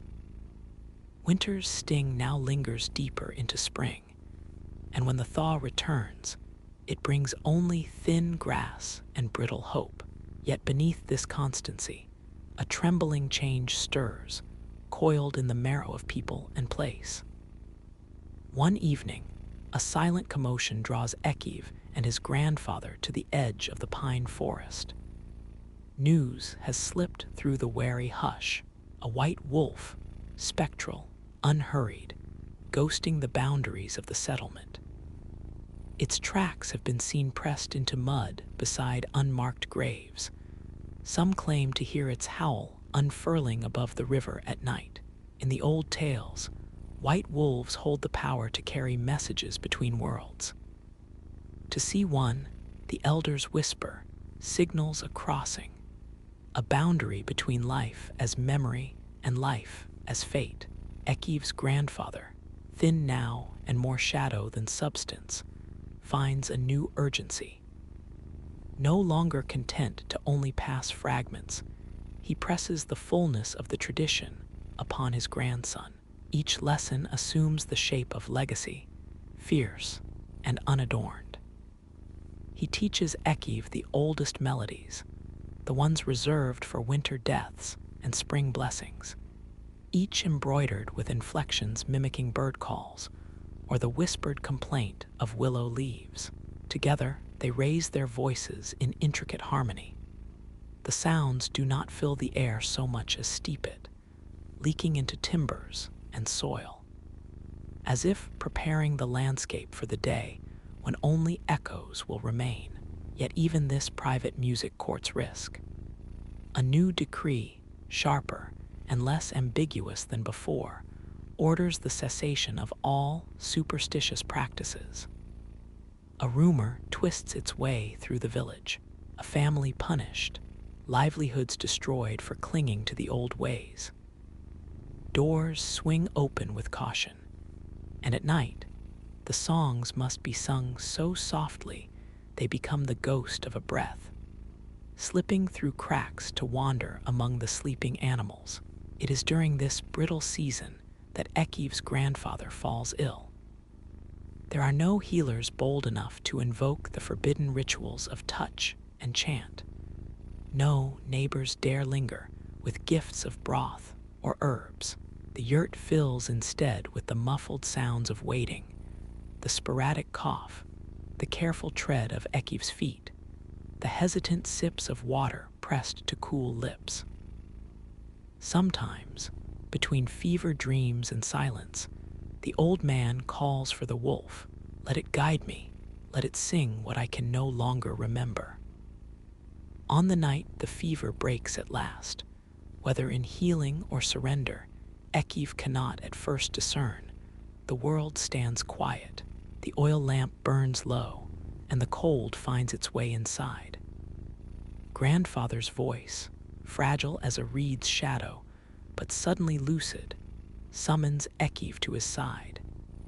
He whispers the outline of an ancient tale, the saga of a white wolf who bridged the living and the dead through song, ensuring the world's unbroken passage from dusk to dawn.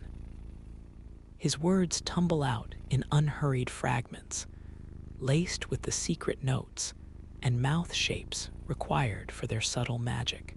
Then, seizing the last of his strength, he draws Ekiv's hand to his chest, and together, just the two of them, beneath the press of darkness and the shy blessing of distant stars, they release the story as song. The room seems to expand with the sound. Threaded into the melody is every tremor of loss and longing, every muffled joy, every prayer consigned to wind and recollection. Ekiv's own voice, no longer uncertain, rises to meet his grandfather's in a harmonic braid. It is neither dirge nor triumphant anthem, but a yielding, mournful keening, something resilient because it dares not pretend invulnerability. Beyond the felt walls, the steppe listens. For a heartbeat, the boundary between yearning and peace blurs, and Ekiv glimpses all those who have ever learned by firelight, all the vanished singers pressing close to keep vigil. When the song is finished, the old man's grip slackens. His breath recedes, not suddenly, but like a river withdrawing calmly along its stony course.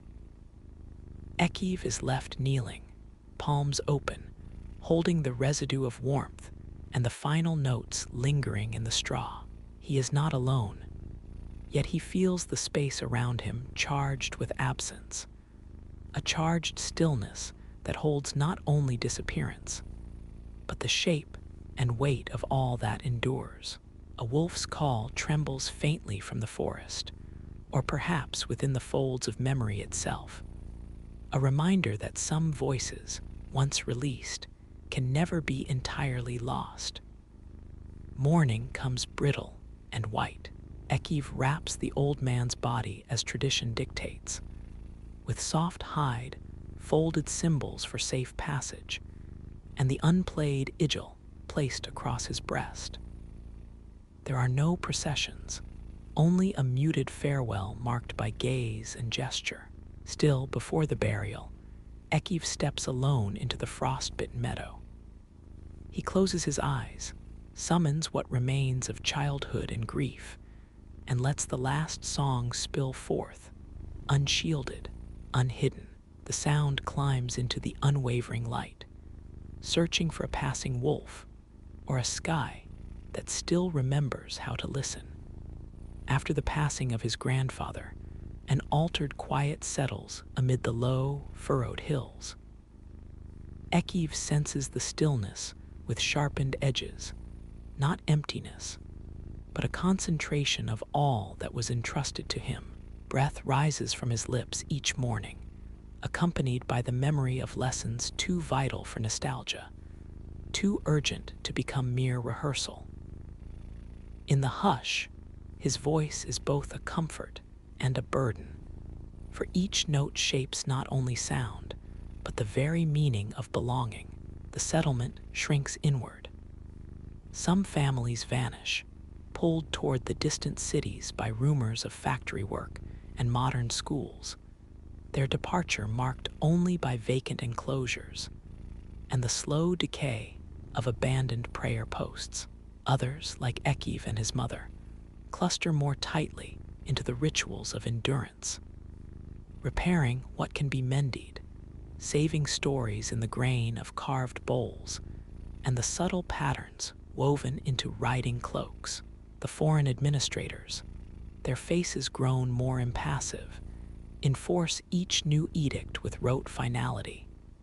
Yurts registered, songs unwelcome, the riverbanks mapped and taxed. The voice of the steppe has been instructed to whisper, or better, to fall entirely silent. Yet silence is rarely absolute. In the shadowed corners of the yurt, Ekiv finds himself humming, testing the edges of forbidden melodies. At dusk, kneeling before the smoldering embers, he uncovers his grandfather's igil and coaxes from it thin, careful strands of music. Each bow stroke sends a resonant shiver through the air, a private ritual of remembrance and defiance. It is not the full-bodied singing of earlier days, but more an act of tending, as one would keep a lamp trimmed through endless winter night, waiting for a season when flame might again be welcomed in the open. Season by season, he learns the deeper art of patience. His voice adapts, growing supple and resilient, able now to carry the secret harmonics in tones so hushed they might pass for the idle noise of wind. Sometimes he sings to the animals grazing at the valley's edge, and sometimes only to the landscape itself, trusting that every lull and wavering overtone will lodge in stone and loam for someone, someday, to recover. The old stories now live not only in song, but in gesture, the careful preparation of food, the way he greets a crow at dawn, or tends the dying embers with a murmur in the half-light. On rare evenings, the memory of the white wolf returns, neither harbinger nor ghost, but presence. A shape glimpsed liminally where the sky darkens toward the horizon, echoing what his grandfather once called the world's unseen companions. Ekiv understands in these moments that to be the last is to be both vessel and witness. He must hold not merely a body of knowledge, but its yearning, a stubborn melody braided through days of labor and loss.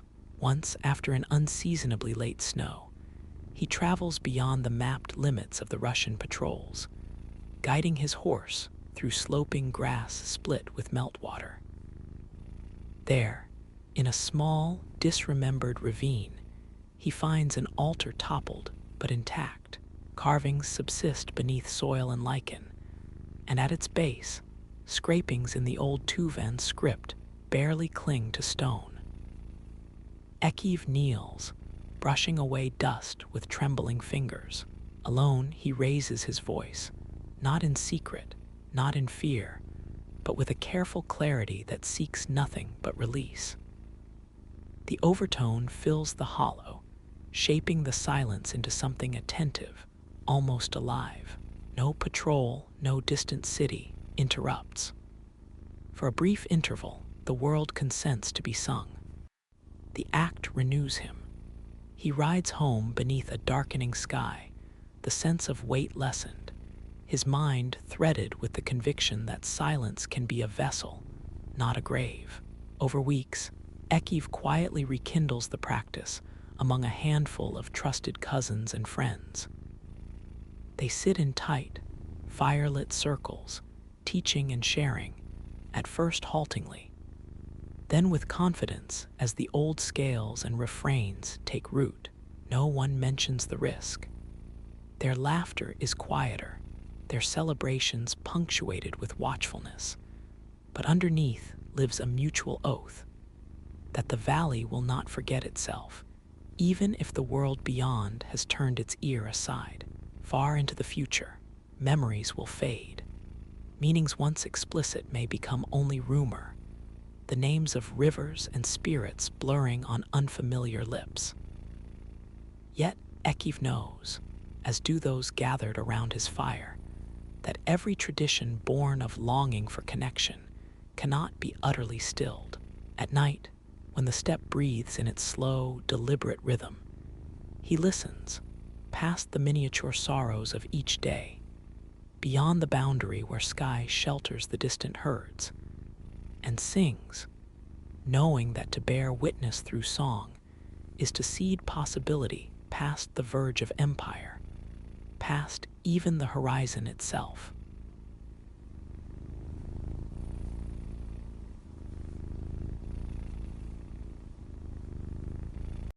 Before dawn crept across the tiled roofs of Chang'an, when the city's breath was still a hush of charcoal and incense, Li Mei would wake to the music of water and hands. Her mother's hands, deft, calloused, stained by 1,000 springs, worth of gardenia and indigo, jasmine and safflower. These hands, silent, patient, called forth rivers of color from humble fibers, weaving the secret language of silk, the workshop, their world. Narrowed on 3 sides by latticed walls that filtered the morning sun into gold, alive with the murmuring of apprentices, the hush of boiling vats, the whisper of silk drawn from the reeling wheels. In the center, her mother presided, her gaze both gentle and immutable. The scent was a permanent presence, heavy, sweet, an alchemy of boiled roots and damp silk. It clung to Li Mei's hair and skin so that the world outside would forever know her by its subtle complexity. She learned first to tie the knots, her small hands trembling, not yet strong. To watch cloud-shaped resist patterns emerge where silk was pinched or wrapped, to sense by breath and color the moment the dye's pigment would seize the thread. The names of each dye, madder, woad, pomegranate, pagoda tree, became like prayers, repeated till the tongue knew them better than the heart. Her mother's voice close, patience, Mayer, the color must sleep in the fiber, as memory sleeps in us. Chang'an pulsed around them, both vast and hidden. Officials in robes brushed with dragon motifs, peasant girls skipping pebble games in alleyways, scholars and monks from distant lands gathering at the tea houses, traders in every tongue crowding the avenues beneath crimson lanterns. Beyond the gate's shadow, the Grand Canal carried news and rumor, its barges flowing like ancient veins from the south. But in the Silk District, those rhythms felt older, slow as a winter thaw. The dyers were keepers of an art whose secrets lived not in recipe scrolls, but in the slight turn of a wrist. The silence before a pot was lifted from the flame. May's lineage stretched back across centuries, each ancestor adding a single note to the tapestry, a favored hue, a deft motion, a silent suffering. To this chain, she was both the frailest link and the break yet to come. Such thoughts pressed heavier as the years bent. The city's streets changed. Foreigners began to arrive not just with goods, jars of Persian glass, knots of peppercorn, gleaming mirrors, but with ambition. Their money was heavy and quick to ignite hungry eyes. Worse, their dyes. So bright, so indelible, so easy. The younger craftsmen whispered of turquoise and scarlet powders that leapt to silk without boiling, colors no pomegranate or indigo root could rival in their intensity. But Li Mei and her mother watched the new silks, woven from the alien pigments, and found them harsh, falsetto notes in a song meant for dusk. At night, curled among the bolts of silk, May would listen to the city's heartbeat. Sometimes it thudded steady, secure against the world. Sometimes it skittered, a distant horn, a voice that was too sharp or too low, soldiers passing beneath a harvest moon. The rumors grew, rebels on the marches, imperial taxes crushing the south, conscripts filling the city gates, tension as tangible as the dye smoke curling upwards to heaven. Her older brother, Jun, looked at the world with a soldier's longing and a merchant's suspicion. Her grandmother's hands trembled even when the days were warm. Yet the workshop was a sanctum, if only for a while. There, she saw the marvels of the ancient craft. Silk so fine it shivered beneath a bird's breath, golden yellow glazed with pagoda blooms that spoke softly of spring. A midnight blue steeped 9 times, till the threads reflected more darkness than light. Every process was a song, and each color a line of verse she repeated within, as if trying to memorize her place in history. Others pressed Li Mei to learn accounting, or to consider marriage with a merchant's son. A safer life, perhaps, in a world that did not tremble. But whenever her mind wandered, it returned to color, how it transformed the world, how a plain cloth became the spine of a household, the livery of a court, the flutter at an emperor's sleeve. Yet she could not ignore the changes. Traders from the west lingered now among the dye vats. They smiled with 2 white teeth, their hands quick with powders the color of strange skies. They made gifts of their wares, offering a future of ease, no need for baths that smoked for days, no anxious tending to the caprices of wind and season. Their dyes bled no fragrance, but claimed brilliance that would never grieve or fade.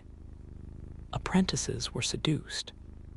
Even masters, tired of soot and failed batches, began to experiment. Li Mei saw her mother's frown deepen, fine lines radiating from brow to cheek. A color that does not weep, she warned, is a color without soul. To preserve what lives, we must risk loss. Friction rose in the house, a silent fracture growing with every new bolt of alien silk brought in for inspection. Jun accused their mother of clinging to a dying world. Her mother replied, soft but iron, "The river is always crossing us, even as we think we cross it." Li Mei felt herself split by the argument, a current running between duty and the allure of the unknown. She was heir to centuries, yet she envied the boldness of beginnings. And beneath everything else, the city pulsed with unease. Edicts arrived, the court's coffers thin, more required from each family. Bandits prowled beyond the walls, soldiers demanded food and cloth. Messengers brought only more fear, a rebellion in the provinces, fields left unplanted, officials vanishing from their posts. Soon, Chang'an itself would tremble. In the hush before dawn, Li Mei often worked alone. She would plunge silk into a vat of indigo, watch the blue bloom as air coaxed it from the dye's darkness. She wondered, how long could tradition resist the tides streaking their lives? And if the world was to change beyond memory, what then of all that her mother's hands had taught her? That question, lingering as the first rays colored the courtyard, refused to leave her heart. With each passing season, the sense of fracture deepened, as though the city, like the finest silk, was being rent thread by thread. each separation slight, almost invisible but sure. The alleys of Chang'an, that had once glowed in the saffron wash of paper lanterns, now bore shadows that lingered long after sunrise. The cries of hawkers were sharper, no longer exuberant, but edged with the need of men, whose markets had forgotten their names. Even within the dyer's courtyard, voices had lowered, the ever-present aroma of simmering roots replaced, at times, by an anxious dampness, a foretaste of tempests brewing far from the sight of any child. Li Mei grew attuned to the city's silences. She noticed them not in what was spoken, but in what vanished. The apprentices who did not return at dusk, the familiar vendors replaced by strangers, the abrupt hush that came whenever news of fresh unrest made its circuit from stable boys to street elders. Amid this uncertainty, her own path forked again and again. Her sister, Yao, married quickly, a wedding glazed in nervous laughter, perfumed by haste, and spoke often of moving south, toward rumored safety where the rebellion's hand might not reach. But Li Mei remained, answering the day's changes with a stubborn intimacy with her art, arranging skeins of undyed silk in her lap as though order might shield her. If only for a time, the household gathered less and less around the dye vats. Instead, they clustered by the window, squinting at banners that unfurled on the avenue, new colors, new crests, new soldiers announcing a turnover in the city's veins. Jun, restless, toyed with the idea of joining one of the new militias, but was kept by filial duty and a thin thread of fear. Their mother grew thinner, her movements slower, yet she refused even the smallest surrenders. She would measure the fenugreek and alizarin as she always had, disregarding the brighter, quicker powders stacked on the trader's shelves. More than once, Li Mei watched her turn away an eager courtier, refusing to abandon her signature blue, a shade softer than the overripe indigos now pouring from the market stalls, beloved for its quietness amid the sudden clatter of commerce. Despite this resistance, the foreign dyes multiplied. Some carried warnings, tails of fabric burnt at the edge, or colors that bled in the rains, seeping into fine gowns and leaving ghostly marks. But just as often came marvels, silk that gleamed like peacock eyes, as if lit from within, or crimson so saturated it seemed dangerous to touch. There were stories, some true, most half-wished, of a new art blooming from the collision of old and new, as if the hand of fate had spattered bright pigment onto the city's long unrolled scroll. Yet for Li Mei and her mother, such change felt less like blossoming and more like invasion. Still, curiosity worked within her, a silent, persistent germ at the base of her throat. She studied the strange powders by lamplight once everyone else had left, the violet suffused with metallic shimmer, the yellow that betrayed no plant or flower, only the memory of distant earths. What made these dyes take so fiercely to silk, refusing to fade or drift? She began to experiment in secret, using cast-off scraps, hiding her errors beneath the lowest shelves. One evening, startled by a clatter, her mother caught her, sleeves dusted with a forbidden blue so stark it nearly glowed. For a heartbeat, the silence between them was immense. Yet Li Mei saw not only admonishment in her mother's eyes, but also pain, as if a wound that had long ached was exposed at last. "Walk softly with the future," her mother whispered then, hands trembling but kind. "The roots of a tree are what hold it during the storm, but roots alone do not give fruit." Li Mei knew then that her mother was afraid of loss, yes, but also of herself. of the quiet love she felt for what change could bring. The world pressed in, demanding the family's answer to questions as old as silk itself. What must be preserved, and at what cost? Amid this dusklit struggle, the external world pressed harder. The city's fortifications were swelled with defenders, yet the rumors grew. Banners advancing from the north, peasant armies of such number they blackened every field.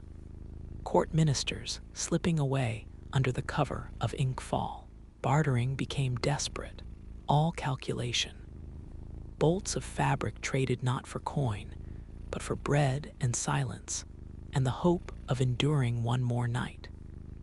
Foreign merchants turned cautious, their faces shaded with suspicion. Some vanished altogether, as if the city's walls had decided they would not be entered or left by any will but their own. The revolution's echo reached the workshop. One day, soldiers appeared, unshaven and hungry-eyed, demanding the best silks for military banners. There was little time to negotiate. Silk, dyed in hurried urgency, bore no oudwood scent, no subtle gradations. It was loud, utilitarian, a signal to others instead of a comfort for the self. Li Mei's mother handed over bolt after bolt, pride pressed flat between her teeth. Each cloth vanished into the city's turbulence, the artistry of it forgotten, the silk reduced to its most basic function, a flag beneath which men would march, and perhaps fall. In these moments, Li Mei understood with fierce clarity that their family's survival would not come from the court or even from customers, but from the power and wisdom within their lineage. What could be held silent and safe, kept glowing between heartbeats. The city itself became a loom. Each family, a strand drawn taut, each loss, another tightening of the weft. Through it all, the art endured, but now as a kind of resistance, prayer woven into practical necessity, the last defense against oblivion. Her mother aged with the city, her hair silvery and thin, her voice now only a faint reed in the storm. Li Mei took on more duties, her own hands growing skilled and sore, her eyes keen from nights spent comparing old colors to new, old hopes to bleeding realities. Even as old friends departed or faded, she remained, learning, listening. If virtue and beauty could not save them, perhaps resilience would. One cold dawn, as snow sifted between the tiles and silence, made the city feel less like a capital and more like a half-remembered childhood dream. Li Mei laid a length of new silk upon the work table, a synthesis of techniques, a thread of compromise. Vibrant blue from her mother's vat was laced with a whisper of the new foreign shimmer. It was neither old nor fully new, an uncertain answer to the world's urgent demand. She watched the dawn catching in it, hesitant but promising, and wondered, when the empire's tale was spun to its end, would anyone recall the care that had gone into the dyer's hands and the quiet, aching bravery of change? Each morning, as Li Mei swept the threshold of the workshop, she would pause to listen to the rumble barely contained beyond the city's walls. The cool air carried murmurs from distant lands, copper bells of Sogdian caravans, the guttural chant of Mongol traders, the sharp laughter of those whose mother tongues twisted familiar syllables into foreign riddles. Chang'an, once the world's bright heart, now palpitated beneath the weight of uncertainty, as the commerce that braided distant empires grew tentative, every handshake holding the brittle tension of unspoken fears. The Silk Road's rhythm had long orchestrated Chang'an's pulse, and yet, of late, its song was frayed. Where once jeweled saddlecloths and saffron-robed envoys arrived with marvel and promise, Now the procession stuttered, halting under doubled taxes, shifting allegiances, and the ever-tightening grip of hungry soldiers. In courtyards and tea halls, the stories traded were less of riches and more of reversals. Whole villages vanished, goods seized at the border, a painted chest shattered to prove a rumor. Still, the city's arteries could not be severed so easily. Strangers arrived cloaked in secrecy, bearing rare spices, luminous glass, or, most vital of all, news from beyond the worst of the rumors. It was on such evenings, under the lamp's trembling halo, that foreign voices sometimes found their way to the dye house. One, a Persian called Samir, whose manner mixed wariness with weary charm, became a fixture as the unrest amplified. He would set his sandals by the door, unwrap silks scented of unfamiliar sandalwood, and trade tales over spiced kumquat wine procured against all odds. Samir spoke of distant Samarkand and lands beyond the sea, evoking an endless shimmer of deserts and storm-tossed hills. His eyes, reflecting the city's anxious lamplight, were tinctured with fatigue. And yet, with each visit, he lingered, not only for business, but for the kinship found among those who lived by their hands. Lime grew to recognize a kin in Samir, one who cherished the small dignities of a craft, even as empires unraveled overhead. Under his tutelage, she gleaned secrets of mordants unknown to her ancestors, powders that drew out wild violets from the dullest fibers, methods for coaxing longevity from colors that would otherwise yield to the first washing. In exchange, she offered the subtlety of tang technique, how to layer hues so that each breath of fabric yielded a spectrum, a luxury the world itself seemed too agitated to appreciate. They were bound, for a time, by the necessity of adaptation, a quiet resistance to the easy erasures of crisis. The mingling of hands from east and west, however, could not escape notice. The city's old guard eyed these alliances with suspicion, clutching their traditions as tightly as their purses. Li Mei's mother, though tempered by age and sorrow, recognized both peril and opportunity. She met Samir's overtures with distant respect, never venturing far from her amber windowsill, but always watching, always listening. From her, Li Mei heard a refrain that grew increasingly common. To survive, one must not only remember, but also discern what to forget. Beyond the walls, unrest thickened into violence. Smoke from distant riots appeared as bruises against dusk, and the tension pressed in. Hungry men at the markets, roving bands along the city's arterial roads. Privileged families withdrew behind guarded gates. The silk district adapted, shifting work to forbidden hours, transactions held by gesture as much as coin. Silk itself, once a symbol of blessed stability, became a commodity traded for little more than sanctuary, for a piece of news or an hour of safety. The act of dyeing, always so deliberate, now required as much vigilance as skill. A misplaced glance, an open window, the wrong color chosen could mark a family's loyalties or their undoing. One night, under a swept sky riddled with cold stars, Samir confided his intention to leave Chang'an. His voice carried the sand-blown sadness of a man perpetually exiled. "Trade will always return," he said quietly. "But those who remain unchanged by each passing must accept a slow kind of death." He left her a small tin of emerald pigment of unknown origin, a token, perhaps, of hope, perhaps of finality. Li Mei received it with trembling hands, understanding that her reckoning with the new world would henceforth be hers alone. It was after Samir's departure that the city's fabric seemed to unravel in earnest. Each new week bore news of a friend lost, a neighbor fled, a rival's shop ransacked and silenced. Still, the tides of the Silk Road never wholly ebbed.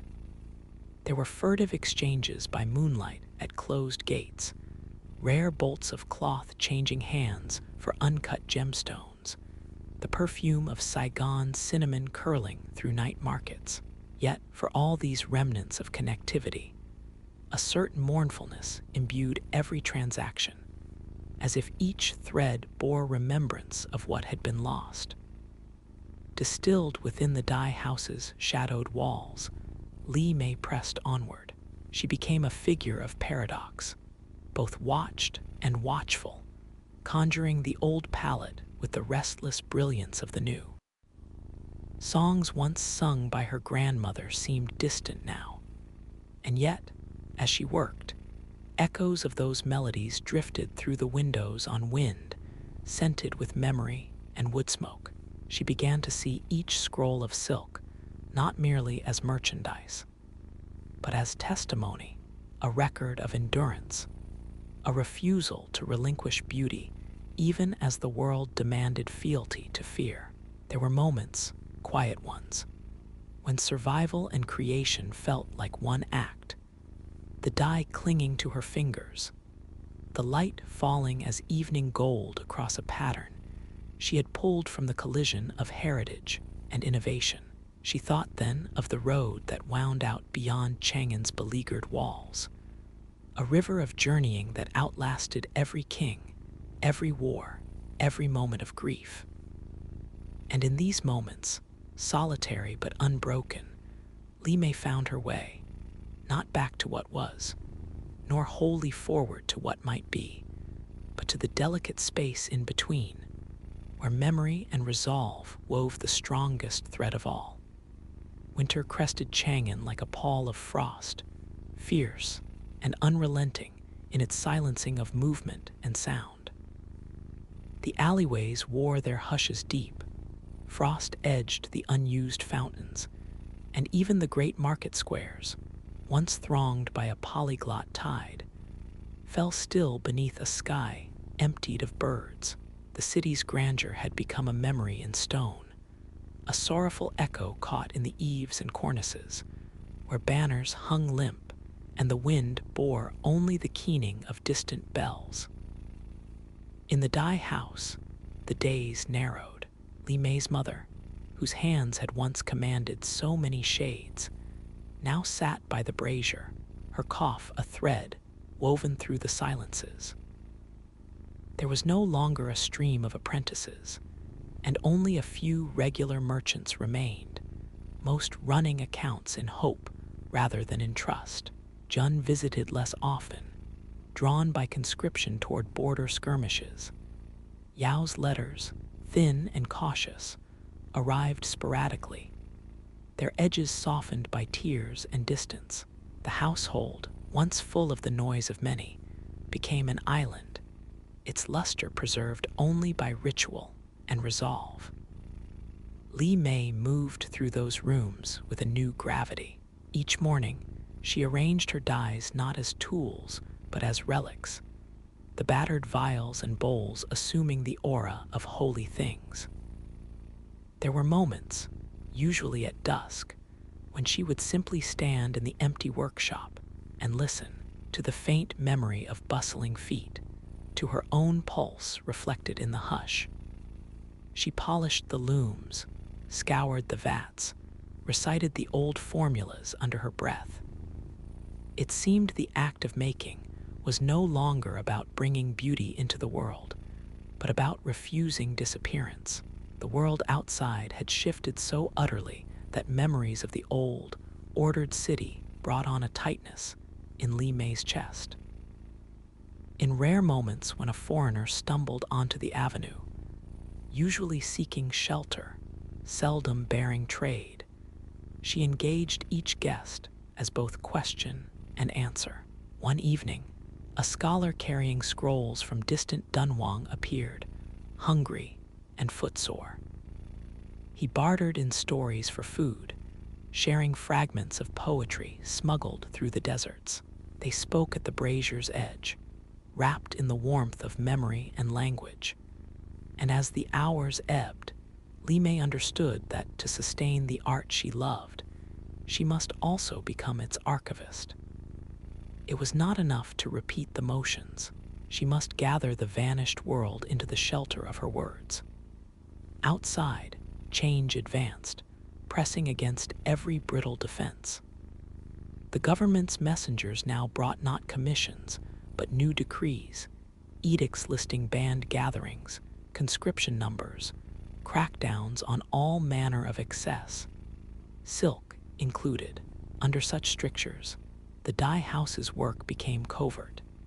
Delicate threads of trade stitched in silence, patterns meant only for those who cherished what had been. Still, there were orders from a dwindling aristocracy, a robe dyed for a secret wedding, a sash for the mourning of a fallen friend, an offering to a quiet shrine. Lime bore each request with the solemnity of a pact. She began to refine her inventions, blending inherited recipes with cautious dashes of Samir's pigment, seeking a resonance between what endured and what beckoned. These fabrics, saturated less with color than with meaning, became tokens against forgetting. More than once, she set a finished length of silk upon the table for her mother's gaze, and in the old woman's eyes she saw, amid the weariness, a glint of pride, the recognition of something truly kept. Every so often, Lime wandered the city, shrouded against cold and scrutiny. She would find herself in the silent courtyards of temples, before stone dragons whose scales wore centuries of petition and grief.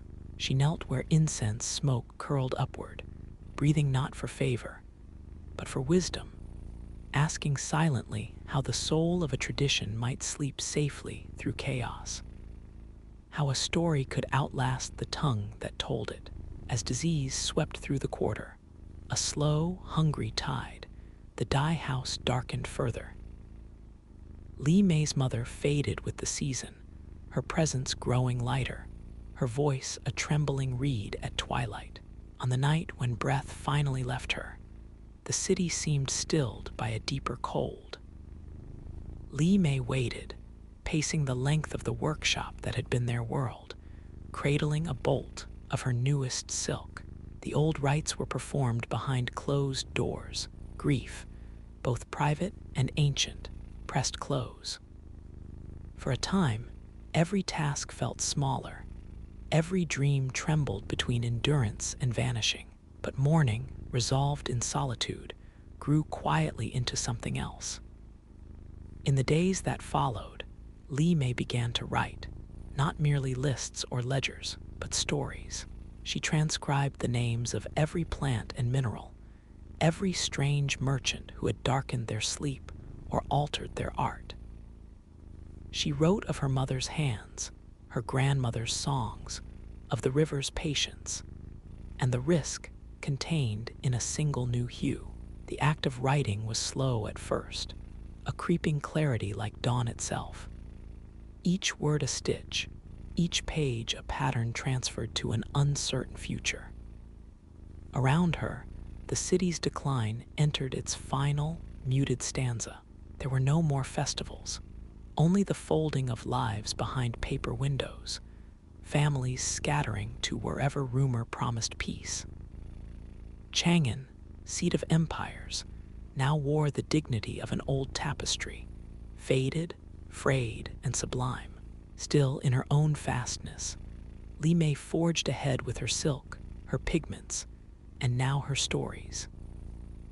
In time, strangers sought her out, not for trade but for knowledge, for quiet conversation over bowls of hot grain, for the warmth of continuity when all else had broken apart. Some were young, newly come from the ravaged countryside, some old enough to remember the city's golden days. To each, Lime offered what she could, a lesson in die, a poem recited from memory. In the sharing, she felt the faint stirrings of hope, like the first thaw loosened by sun on stone. Thus, as one era's grandeur dissolved into sorrow and veiled forgetfulness, another story took seed, one less gilded, less fierce, but resolute in its determination not to squander what still shimmered in the blood and bone of a single household. With every bolt of silk, every line preserved in ink, Lime became not only the last dyer of her line, but the quiet historian of all that had vanished. In her hands, the end of one world braided itself into the beginning of another, fragile, radiant, and utterly her own.